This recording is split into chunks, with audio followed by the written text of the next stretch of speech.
What's up, cool people? My name's Matt. Welcome back to our Bible study. Alrighty. So, looking at Joshua chapter 12 now. Seemingly all, or at least the vast majority of the promised land has been conquered now. I mean, it specifically mentioned in chapter 10, southern armies being defeated, and then in chapter 11, the previous chapter, northern armies being defeated. And given some of the names I'm seeing here, I think this is just going to be a recap of the conquering that has been done. So, which I guess makes sense, having conquered pretty much everything, to go back and sort of recap all of it and say, hey, in case you forgot what this all looked like and how it all went down, here you go. Okay. So, Joshua chapter 12, here we go. These are the kings east of the Jordan River who had been killed by the Israelites and whose land was taken. Their territory extended from the Arnon Gorge to Mount Hermon and included all the land east of the Jordan Valley. Footnote there, Hebrews says Araba, probably in place of the Jordan Valley. I'm not privy to any special meaning of the word Araba. I think that was just technically what they called it. Maybe Jordan Valley is, it's probably a little more readily understood geographically where that would be. Okay, anyway, verse 2. King Sihon of the Amorites, who lived in Heshbon, was defeated. His kingdom included Aroer on the edge of the Arnon Gorge and extended from the middle of the Arnon Gorge to the Jabbok River, which serves as a border for the Ammonites. This territory included the southern half of the territory of Gilead. Sihon also controlled the Jordan Valley and regions to the east, from as far north as the Sea of Galilee to as far south as the Dead Sea, including the road to Beth Jeshimoth, and southward to the slopes of Pisgah. So that was, I think they're actually listing him first specifically because that was the first king they defeated, in chronological order. And it's also just giving all the territory that he had ruled over. Footnote at the Dead Sea, Hebrews says from the Sea of Kinnereth, which would have been, I guess, the Sea of Galilee, to the Sea of the Araba, which would have been the Dead Sea, also known as the Salt Sea, which, Dead Sea being called the Salt Sea, it makes a lot of sense. It is a very salty sea. That's why people are able to, float on it really easily. But anyway. Verse 4. King Og of Bashan, the last of the Rephaites, lived at Ashtaroth and Edrei. He ruled a territory stretching from Mount Hermon to Salika in the north, and to all of Bashan in the east, and westward to the borders of the kingdoms of Geshur and Maacah. This territory included the northern half of Gilead, as far as the boundary of King Sihon of Heshbon. Okay, so there was definitely some proximity,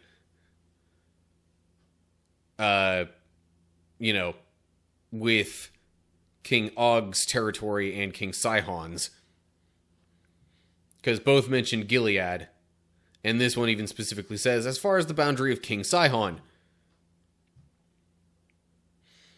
Verse 6. Moses, the servant of the Lord, and the Israelites had destroyed the people of King Sihon and King Og. And Moses gave their land as a possession to the tribes of Reuben, Gad, and the half-tribe of Manasseh. So that was already allotted and established before they crossed the Jordan River. And then all this stuff afterwards is going to be stuff across the Jordan River, and all the other 9.5 tribes are going to get the land that basically was mentioned in the past few chapters, with, all the fighting they did there and the kingdoms they conquered. So, for details on that, we get to verse 7. The following is a list of the kings that Joshua and the Israelite armies defeated on the west side of the Jordan, from Baal-Gad in the valley of Lebanon to Mount Halak, which leads up to Seir. Joshua gave this land to the tribes of Israel as their possession, including the hill country, the western foothills, the Jordan Valley, the mountain slopes, the Judean wilderness, and the Negev. The people who lived in this region were the Hittites, the Amorites, the Canaanites, the Perizzites, the Hivites, and the Jebusites. I'm going to pause there real quick. So, while in amongst all this fighting and conquering, while there may have been mention of, other subgroups of these people, definitely of different kings and their territories that they ruled over,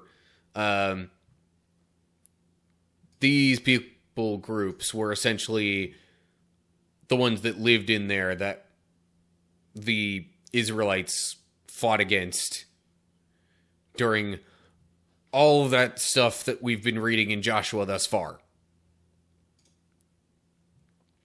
Footnote there, Hebrews says Shephelah for the western foothills. Yeah, which apparently kind of extended into the Jordan Valley, or the Jordan Valley was part of that.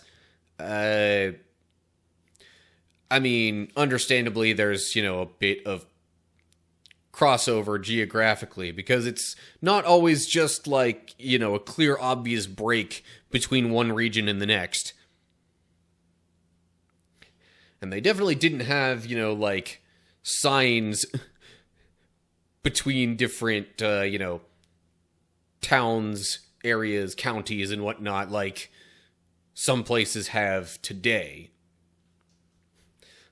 I know at least the U.S., as you're driving along roads, pretty much any paved road going between one city and another, or one county and another, definitely between one state and another, you're going to see a sign letting you know possibly where you're leaving from and where you're heading into. Definitely where you're heading into. Anyway. Alright. Continuing at the tail end of verse 8. These are the kings Israel defeated.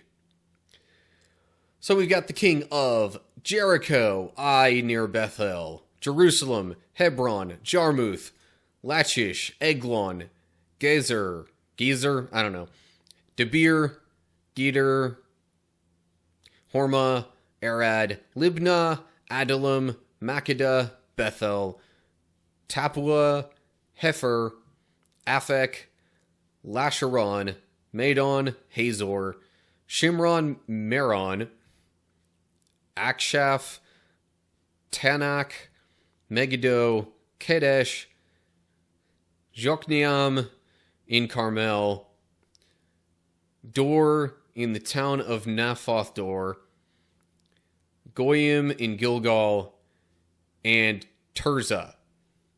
In all, 31 kings were defeated. I really didn't feel like saying the king of every single time, because it was literally repeated in every single line there. So yeah. And I'm not 100%... I know...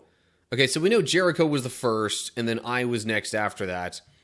And then, a bunch of these in here probably down to around there. Were the other southern kings.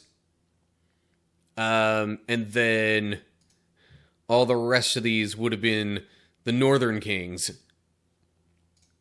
But yeah. Lots of kings, lots of fighting, lots of territory conquered. I don't know if there's really too much else to say in regard to all this. It's just, again, kind of a recap of what has happened thus far. Not even just earlier in the book of Joshua, but even slightly before that. And this would essentially be the vast majority of, if not all of, what modern-day Israel was. Or at least it was modern-day Israel, and all of this territory would have been mostly the same geographical region, area, land, whatever you want to call that. So, oh, you're right, footnotes. So that was C. Footnote there. Hebrew says Nephath door, a variant. Oh, Nephath door. Okay. Just letting us know that technically there was a different spelling for that there in the Hebrew, but it probably referred to the same place. And I think it clarifies that because Nephoth door was mentioned in the previous chapter, and I guess would have been spelled with the O as we see it here, rather than the A that the Hebrew uses in this verse. Footnote there at Gilgal. Greek version reads Goyim in Galilee, rather than in Gilgal. And okay, so the reason it even mentions the Greek version is just because that would have been one of the earlier texts from which most translators pull, and or one of the ones that they sort of consult and examine when doing a even halfway decent translation. So, I mean, because, you know, there might be some little pieces missing from one version or another, or from one, you know, document, one ancient text. And sometimes you use other ancient texts that were covering the same material to try and help fill in some of the gaps that one might have left. But anyway, okay. So, yeah. Lots of conquering done. Israel is now complete-ish. So yeah, that does it for Joshua chapter 12. Alright, so basically chapter 12 was mostly a recap of the conquering of the Promised Land and all the progress that's been made on that so far, which is the vast majority of it at the very least. Mentioned 31 kings in total being defeated. And I'm not sure if that was supposed to be just the part west of the Jordan River, or if that was all of them in total. I wasn't exactly counting them that closely. But in any case, a lot of kings, a lot of kingdoms, all defeated by the Israelites. So anyway, yeah, not much else to say about that. So, as always, like and share if you enjoyed the video. Subscribe to the channel and click the bell if you're on YouTube to get updates when I post new videos. If you're seeing this over on Rumble, feel free to give me a follow there. Either way, look down in the description to get info on other social media pages and all that good stuff. And leave comments down below there with any thoughts you have. So that's going to do it for now. Hope you're all doing well. Hopefully I'll see you soon for another video.